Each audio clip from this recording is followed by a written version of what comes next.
તો કેમ છો મિત્રો, મજામાં? મારી પાસે છે 5 યુરો ને હું છું અત્યારે જર્મનીના મોસ્ટ પોપ્યુલર સુપરમાર્કેટ કાઉફલેન્ડની બહાર. તો ચાલો જોઈએ આજે હું 5 યુરોમાં કેટલી અલગ અલગ વસ્તુઓ ટ્રાય કરી શકું છું. ત્યારબાદ હું આવી ગયો સુપરમાર્કેટની અંદર ને આજે મારી પાસે બજેટ એકદમ લિમિટેડ છે, તો મારે સસ્તી વસ્તુઓ જ શોધવી પડશે. આજે આપણો મેઇન ફોકસ એ જ છે કે અલગ અલગ વસ્તુઓ ટ્રાય કરવાની છે ને એ વસ્તુઓ આપણા બજેટમાં હોવી જોઈએ ને બને ત્યાં સુધી વધારે વસ્તુઓ આવે એવી ટ્રાય કરવાની છે. ચાલો જોઈએ કેટલી વસ્તુઓ લઈ શકું છું. પછી મેં શોધવા લાગ્યો મોંઘી નહીં પણ સસ્તી વસ્તુઓ ને એમ પણ સસ્તી વસ્તુઓ શોધવામાં તો આપણે ઉસ્તાદ. ગુજરાતી છું ને, બચત પહેલા જોવાની, પણ અહીં તો બધું મોંઘું જ હતું. હવે હું આવી ગયો છું બેકરી સેક્શનમાં ને જર્મની આખા વર્લ્ડમાં બ્રેડ માટે ફેમસ છે. તો તમને બતાવું ભાઈ, એટલી અલગ અલગ વેરાયટી છે બ્રેડની. અહીંયા તો બ્રેડની એકથી એક નવી વેરાયટી જોવા મળી. પહેલી નજરે જોતા તો લાગે જ ના કે આ બ્રેડ હશે. નાની મોટી લાંબી ખબર નહીં કેટલા અલગ અલગ શેપની બ્રેડ. આ તો બ્રેડનું મ્યુઝિયમ બનાવ્યું હોય એવું લાગે છે. બ્રેડ તો હતી જ પણ જોડે જોડે એને કટ કરવાનું મશીન પણ હતું. આ લોકો તો ખરેખર બહુ એડવાન્સ થઈ ગયા. બેકરી સેક્શનમાંથી આપણે 2 આઈટમ ઉઠાઈ લીધી છે, જોઈ લો. આ તો ખાલી શરૂઆત છે, આગળ તો જુઓ મેં શું શું લઉં છું. ફરી હું લાગી ગયો ખાવા લાયક વસ્તુઓ શોધવા માટે.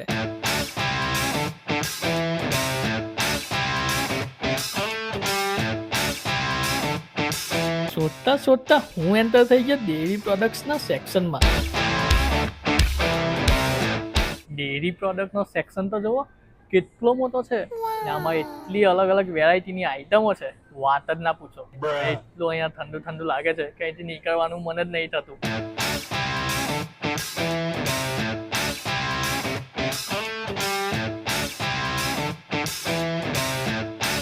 અહીંયાનો ડેરી સેક્શન એટલો મોટો છે કે ખાલી એમાંથી જ મેં 4 આઈટમો લઈ લીધી છે મારા બજેટની. ને હજુ તો બીજી બહુ બધી આઈટમો છોડી દીધી છે, કેમ કે જો એ લેવા રહે તો બીજા સેક્શનની આઈટમો છૂટી જાત. અહીંયા ચોકલેટો પણ એકથી એક અલગ અલગ વેરાયટીની છે, પણ પ્રોબ્લેમ એક જ છે કે બધી બજેટ બહારની છે. જો એકાદ બી લઈશ તો મારું આખું બજેટ હલી જશે. ભાઈઓ, મને ફીફાનો વર્લ્ડ કપ મળી ગયો છે. યે, આઈ એમ ધ વિનર. હવે આવી ગયો છું કોલ્ડ ડ્રિંકના સેક્શનમાં ને મારા હાથમાં હું લાવ્યું ખબર? જર્મનીની મોસ્ટ ફેમસ કોલ્ડ ડ્રિંક. તો મિત્રો હવે મેં કાઉન્ટ કરી લીધું છે ને અહીંયા આપણું 5 યુરોનું બજેટ પૂરું થાય છે. જોઈએ કેટલી આઈટમો આવી છે. 1 2 3 4 5 6 7 ને 8. ઓ માય ગોડ, 8 આઈટમો, એ પણ 5 યુરોમાં. અનએક્સપેક્ટેડ. મેં ભાઈ એક્સપેક્ટ બી નહોતું કર્યું કે 5 યુરોમાં મેં આટલી, એ બી અલગ અલગ આઈટમો. બધી આઈટમો અલગ અલગ છે. હવે આનું બિલિંગ કરાવીશ ને હવે ટ્રાય કરીશ એ આઈટમો ઘરે જઈને. તો મિત્રો ફાઇનલી આપણે લઈ લીધી છે ટોટલ 8 આઈટમો ને એનું બિલ જો 4.99. 5 માંથી ભાઈ 1 સેન્ટ બચી ગયો. તો ચાલો હવે ઘરે જઈને આને ટ્રાય કરીએ. મને તો બહુ એક્સાઇટમેન્ટ છે કેમ કે આવી વસ્તુ મેં કોઈ દિવસ ટ્રાય નહીં કરી ને બધી અલગ અલગ વસ્તુઓ. ચાલો તમને બી જોઈને મજા આવશે. Later that same evening. Finally મિત્રો ફરી સ્વાગત છે તમારું. તમે જોઈ શકો છો મારી સામે છે ટોટલ 8 ફૂડ આઇટમ્સ. હવે એક એક કરીને આ બધી ફૂડ આઇટમ્સ હું ટ્રાય કરીશ અને 10 માંથી એને પોઈન્ટ આપીશ. જોઈએ કઈ આઈટમ સારી લાગે છે ને કઈ આઈટમ એકદમ બેકાર. ચાલો ચાલુ કરીએ. પહેલી આઈટમ જે આપણે બેકરી પ્રોડક્ટમાંથી લીધી હતી, તો હવે એનું અનબોક્સિંગ કરીએ. તો જોઈ લો, આનું નામ છે લાઉગન બ્રેડ્સ. અચ્છા, જોયું? આનો શેપ જ જુઓ ભાઈ, દોરીની ગાંઠ મારી હોય એવો શેપ છે. ઠીક હે. આ જર્મનીની ટ્રેડિશનલ બેકરી આઈટમ છે. આને જ્યારે બેક કરે ત્યારે એક સાથે આખી લાઈન બનાવવામાં આવે છે, એટલે એવું જ લાગે કે એકબીજાથી ગાંઠ મારીને બંધાયેલી હોય એવું લાગે. હવે આને ટ્રાય કરીશ, જોઈએ. આ બી એક બ્રેડનો ટાઈપ જ છે, જોઈએ કેવું લાગે.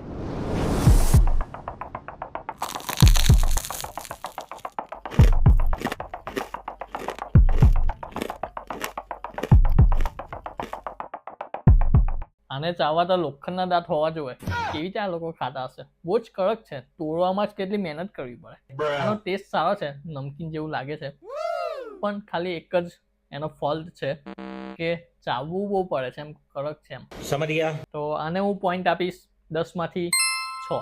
આ ગાંઠવાળી બ્રેડની પ્રાઇસ છે 0.39 યુરો. તો હવે ટાઈમ છે બીજી બેકરી પ્રોડક્ટ ટ્રાય કરવાનો. ને આ પ્રોડક્ટ એટલી ખાસ છે, મતલબ દેખાવમાં એટલી ક્યુટ છે ને કે ના પૂછો વાત. નાના છોકરાને તો ભાઈ બતાવો એટલે એમ ગમી જાય એકી નજર એવી પ્રોડક્ટ છે. તો ચાલો હવે એને પણ કાઢીએ. તેને જોઈ લો. ઓ ભાઈ કેવું ક્યુટ. એનું નાક પણ જોવો, મોં જોવો, કાન, ટોપી પહેરાવેલી છે, આંખો જોવો, એકદમ મસ્ત ક્યુટ લાગે છે. ₹50 कट ओवर एक्टिंग की वजह से જો ટિંગ ટિંગ ટિંગ ટિંગ ટિંગ ટિંગ. મસ્ત છે.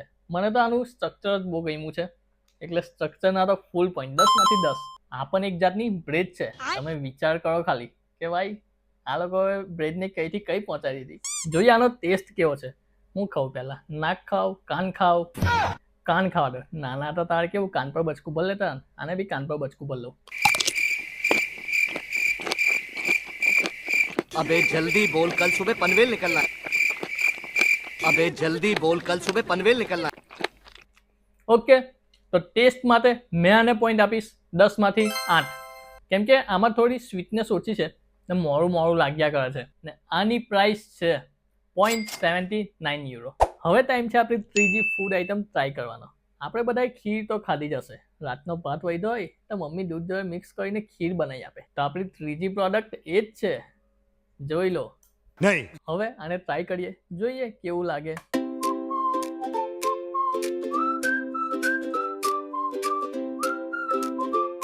તો ટ્રાય કરી લીધું છે. આ ખીરને હું પોઈન્ટ આપીશ 10 માંથી 7. ખાલા ફોર અ રીઝન. કારણ કે આ પણ એટલું સ્વીટ નથી યાર. આપણા ત્યાં ખીર તો મોસ્ટલી એમ સ્વીટ હોય છે. ખબર નહીં, આ તો મોડી જ લાગે છે. આની પ્રાઇસ છે €0.39. મને તો છેલ્લી ફૂડ આઈટમ ટ્રાય કરવાની બહુ જ એક્સાઇટમેન્ટ છે, કેમ કે એ તો અહીંયાની એકદમ ફેમસ છે. પણ એ પહેલા હવે ટાઈમ છે આપણો ચોથી ફૂડ આઈટમ ટ્રાય કરવાનો, ને એ છે ચોકો ફ્લેક્સ. તો આમાં બનાના ફ્લેવરનું યોગર્ટ આવે છે ને એની સાથે કોર્નફ્લેક્સ હોય છે ચોકલેટ ફ્લેવરના. તો એને મિક્સ કરીને ખાવાનું હોય છે. જોઈએ આ આઈટમ કેવી લાગે આપણને.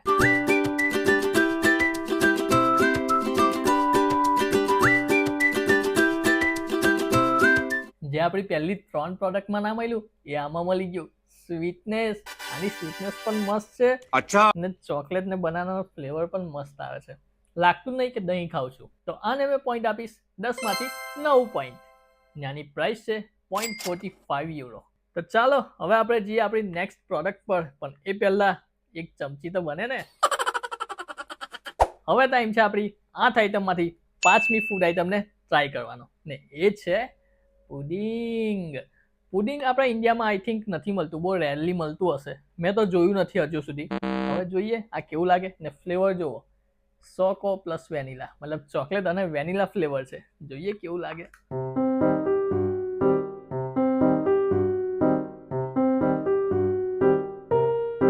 ઓકે, તો પુડિંગ તો સારું લાગે છે. એમ મોંમાં મૂકતા થોડું ગમી લાગે છે, પણ ટેસ્ટ એનો સારો છે, સ્વીટનેસ પણ છે. તો આને મેં પોઈન્ટ આપીશ 10 માંથી 6. આ પુડિંગની પ્રાઇસ છે €0.39. હવે ટાઈમ છે આપણી છઠ્ઠી ફૂડ આઈટમ ટ્રાય કરવાનો, ને એ છે એક ચોકલેટ. જોઈ લો, જોવાથી તો એવું લાગે છે કે આપણે જે ડેરી મિલ્કની ક્રેકર્સ આવે છે એવું અહીંયાથી ઇમેજ પરથી લાગે છે. હવે જોઈએ અંદરથી એનો ફ્લેવર કેવો લાગે.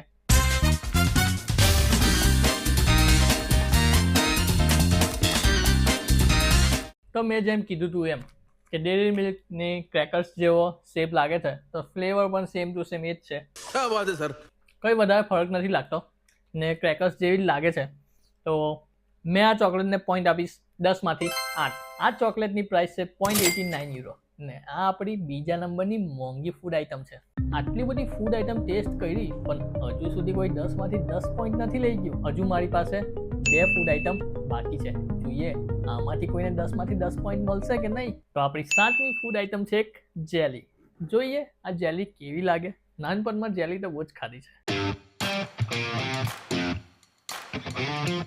જેલી તો સારી છે, પણ પેલી વાવ વાળી ફિલિંગ નથી આવતી. આને હું પોઈન્ટ આપીશ 10 માંથી 7. ફાઇનલી આપણે આવી ગયા છે આપણી છેલ્લી ફૂડ આઈટમ પર. અત્યાર સુધી કોઈ ફૂડ આઈટમે 10 માંથી 10 પોઈન્ટ નહીં લીધા. શું લાગે છે કે આ 10 માંથી 10 પોઈન્ટ લઈ શકશે? તમને શું લાગે છે? તો ચાલો જોઈએ. આ છે એક સોફ્ટ ડ્રિંક ને એનું નામ છે સ્પેઝી. આ આખા જર્મનીની મોસ્ટ ફેમસ સોફ્ટ ડ્રિંક છે ને બેસ્ટ સેલિંગ વેરાયટી છે. તો ચાલો જોઈએ કે પબ્લિક આની પાછળ આટલું ગાંડું કેમ છે, એનો ટેસ્ટ જોઈએ.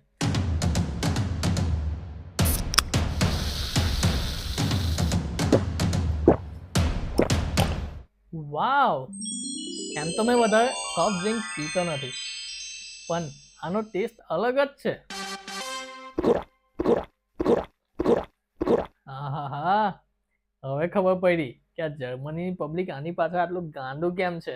એમાં બી એકદમ ઠંડુ ઠંડુ છે. ઠંડુ પીવાની તો મજા જ અલગ છે. આની પ્રાઇસ છે €0.95. €0.95 તો ખરી જ, ઉપરથી કેનના €0.25 અલગથી, એટલે ટોટલ પ્રાઇસ €1.20, જે આપણા બધા કરતા સૌથી મોંઘી ફૂડ આઇટમ આ જ છે. મારા ખ્યાલથી આ એટલે બી વધારે લોકોને ગમતી હશે કે એક તો આમાં એટલો બધો એમ ગેસ પણ નથી, મતલબ માપનું એમ ટેસ્ટ બી આનો મસ્ત, કોલા ને ઓરેન્જ બેવનું મિક્સર પણ આવે છે ને ગેસ પણ લાઇટ છે. તો આ હતી આપણી લાસ્ટ ફૂડ આઇટમ. હવે આને પોઈન્ટ તો આપવા પડશે ને. આને મળે છે 10માંથી 10. દિલ ગાર્ડન હો ગયા. મસ્ત છે ભાઈ. આવી સોફ્ટ ડ્રિંક મેં આજે પહેલી વાર પીધી છે ને એકદમ મસ્ત, મજા આવી ગઈ. તો આ આપણે બધી ફૂડ આઇટમમાંથી આ છે આપણું વિજેતા. ફાઇનલી મિત્રો, આ ચેલેન્જ વિડીયો અહીંયા થાય છે પૂરો. ઓ ભાઈ, પેટ એકદમ મસ્ત ભરાઈ ગયું છે. આજે તો બધું મિક્સર થઈ ગયું. જ્યારે ડિસાઈડ કર્યું કે €5 બજેટ રાખવાનું છે, મેં વિચાર્યું નહોતું કે €5 આટલી બધી વસ્તુઓ મેં લાવી શકીશ. €5 બી આપણને 8 આઈટમ મળી ગઈ, એ પણ સારી. તો બધી ફૂડ આઈટમમાંથી મને સૌથી વધારે ગમી હોય તો એ છે આ સોફ્ટ ડ્રિંક. મજા પડી ગઈ ને આ બધું ખાઈને પણ મજા પડી ગઈ. તો ચાલો, આ ટ્રાઈંગ ફૂડ ચેલેન્જ અહીંયા થાય છે પૂરો. શું મારે બીજો ટ્રાઈંગ ફૂડ ચેલેન્જ કરવો જોઈએ? કોમેન્ટમાં જણાવી દેજો. તો ચાલો મળીએ નવા ચેલેન્જ વિડીયોમાં. ચેનલ પર નવા હોય તો સબસ્ક્રાઇબ કરી દેજો. ત્યાં સુધી બધાને Tata bye bye, C you.